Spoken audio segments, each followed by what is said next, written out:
नमस्ते, मेरा नाम नरेंद्र राठौड़। स्वागत है आपके प्यारे चैनल मेरे साई 11 में। हर बार की तरह सबसे पहले आपको धन्यवाद, शुक्रिया और थैंक यू मेरी बातें सुनने के लिए। जैसे कि पिछले वीडियो मैंने आपसे कहा था कि इस वीडियो में आपसे बाबा अब्दुल जी के बारे में बात करूंगा। जी, बाबा अब्दुल जी, जिनका जन्म सन 1871 में महाराष्ट्र की नांदेड़ में हुआ था। बचपन से ही उनको आध्यात्मिक गुरु बनने का शौक था, बहुत पसंद थी चीज। तो उनके पिताजी ने बचपन में उनको, जो अमीरुद्दीन उनके गुरु थे, संत थे, उनके पास उनको रख दिया था आध्यात्मिक का पाठ पढ़ने के लिए। जब वे 20 वर्ष के हुए, बड़े हुए, तब एक दिन जो अमीरुद्दीन उनके गुरु थे, उनके ख्वाबों में साईं बाबा आए और उन्होंने कहा कि ये दो आम है, ये दो आम उनके पास दे दो, अब्दुल जी के पास, और उनको मेरे पास भेज दीजिए। जब अमीरुद्दीन सुबह उठते हैं नींद में से, तब अमीरुद्दीन के हाथ में दो आम होते हैं। वह आम बाबा को दे देते हैं, अब्दुल जी को, और कहते हैं यह आम का तोहफा तुम साईं बाबा को ले जाके शिरडी में दे देना और तुम वही रहना। अब्दुल जी गुरु का सम्मान करते हुए वहां से चले जाते हैं साईं बाबा के पास। जैसे शिरडी पहुंचते हैं, साईं बाबा देख के जोर से कहते हैं, आओ मेरे प्यारे कौवे। जी, बाबा अब्दुल जी को साईं बाबा प्यारे कौवे पुकारते थे। उनको बाबा ने पहले ही कह दिया कि तुम्हें कम खाना है और कम सोना है और तुम्हें कुरान शरीफ का पाठ करना है। वह अब्दुल जी को वह बात एकदम से स्ट्रिक्टली कही गई थी उनको। वैसे ही करते थे। बाबा अब्दुल जी कम सोते थे और कुछ देर सोने के बाद उठते थे, कुरान शरीफ का पाठ करते थे। और उनको बाबा ने काम दिया था, असल में तो उनके पास कुछ काम था नहीं बाबा अब्दुल जी के पास। वे काफी गरीब जैसे थे और जो भी गुजारा होता था वो साईं बाबा के यहाँ से ही होता था उनका। साईं बाबा ने भी उनको कहा था कि तुम जो ये द्वारका में मस्जिद है उसका ध्यान रखोगे, वहां पे दिए जलाया करो, रोजाना रात को दिए जलाओ, और जो भी चावड़ी है, द्वारका माई है, सबका ध्यान बाबा अब्दुल रखते थे। और जब भी बाबा लेंडी बाग जाते थे, जी, बाबा लेंडी बाग जाते थे तो बाबा अब्दुल जी उनके साथ रहते थे, उनके साथ ही चलते थे। जैसे कि उनके राहों में, उनके मार्ग में यदि कोई पत्थर, कंकड़ या कुछ भी, पेड़ का पत्ता, तो बाबा अब्दुल जी वो साफ किया करते थे, हटा दिया करते थे और साईं बाबा का रास्ता साफ कर दिया करते थे चलने के लिए। और लेंडी बाग में जब जाते थे तब केवल अब्दुल जी को वहां पे लेंडी बाग में अंदर बाबा की परवानगी थी आने की।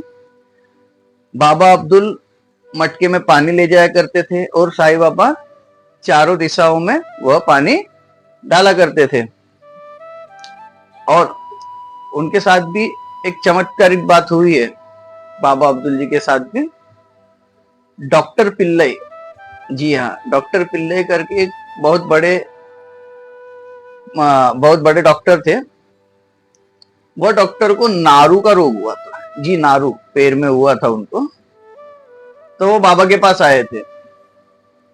बाबा को उन्होंने कहा कि बाबा ऐसा ऐसा हुआ है। तब बाबा ने कहा कि यह जो नारू है इसको एक कौवा आके चोंच मारेगा, चोंच मारने के बाद ये ठीक हो जाएगा। डॉक्टर जी ने कहा ठीक है, और डॉक्टर जी द्वारका माई में रहे कुछ दिन। एक दिन अचानक ऐसा होता है, जब बाबा अब्दुल साफ सफाई करते होते द्वारका माई की, तब अचानक बाबा अब्दुल गिरने जैसे हो जाते और उनका जो पैर है, उनका पैर है, डॉक्टर जी का जो जहां नारू हुआ था थोड़ी जैसा, वहां पे उनका पैर गिरता है।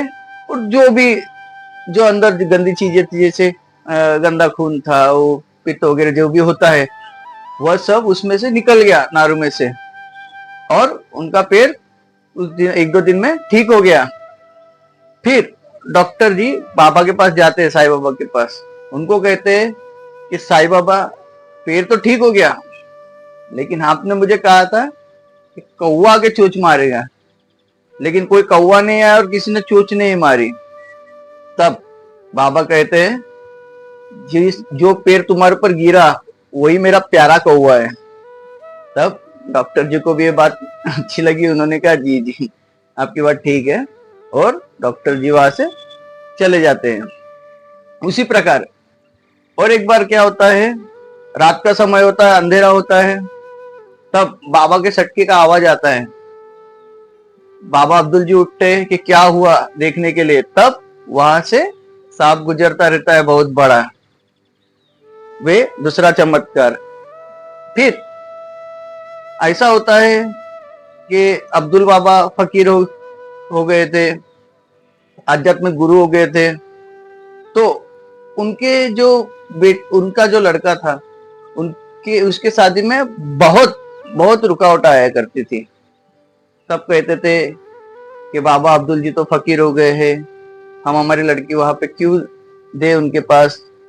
तब बाबा अब्दुल की जो पत्नी होती है वह साईं बाबा के पास आते हैं और बाबा को कहते हैं कि ऐसी ऐसी समस्या है, कोई लड़की मेरे लड़के से शादी करने के लिए तैयार नहीं हो रही, कोई रिश्ता दे नहीं रहा मेरे घर पे।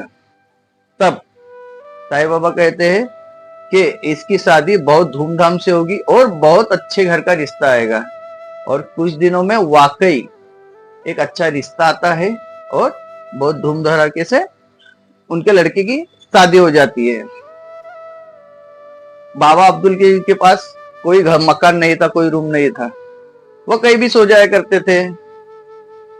फिर बाबा के सामने जो चावड़ी है बाबा की, उसके सामने एक छोटा सा मिट्टी का उन्होंने मकान बनाया, झोपड़ी बनाई, जो आज भी है बाबा अब्दुल जी की झोपड़ी।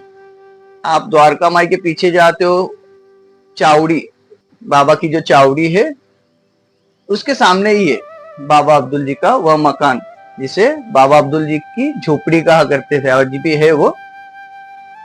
और जो उर्स का जुलूस होता है, जैसे हमारी जो श्री रामनवमी शिरडी में जिस प्रकार बहुत धूमधाम से होती है, वैसे ही जो उर्स का कार्यक्रम है वो भी बहुत अच्छी तरह से होता है। वहां पे बहुत बड़ा जुलूस निकलता है। बाबा अब्दुल की झोपड़ी से जो जुलूस निकलता है वो शिरडी में घूमते हुए द्वारका माई में आता है। समाधि मंदिर द्वारका माई, वहां पे बाबा को मिठाई देते हैं, चद्दर देते हैं और उनसे प्रार्थना करते हैं, उनकी सेवा करते हैं। इस प्रकार उर्स मना करते हैं। और ये जो सर्व धर्म एक, इसका जो बात है ये पूरे दुनिया में फेमस है, यह बात कि वहां पर ये दोनों चीजें मनाई जाती है। रामनवमी भी उसी धूम धड़ाके से मनाई जाती है और जो उर्स है वो भी बहुत धूम धड़ाके से मनाया जाता है। यह एकता का प्रमाण है। बाबा कहते हैं सबका मालिक एक, वह इस बातों से बाबा ने हमें बताया है। और बाबा अब्दुल जी जब तक साईं बाबा थे, सन 1918 में बाबा ने समाधि ली थी और बाबा अब्दुल सन 1954 में साईं बाबा में विलीन हो गए थे। जब भी बाबा उनको कुछ कहते तब अब्दुल बाबा एक बुक में लिखा करते थे, जो भी बातें, जो भी संस्कार है बाबा के, और जो भी औषधि, कुछ भी बात बाबा जो भी कहते थे, बाबा अब्दुल जी सब लिखा करते थे।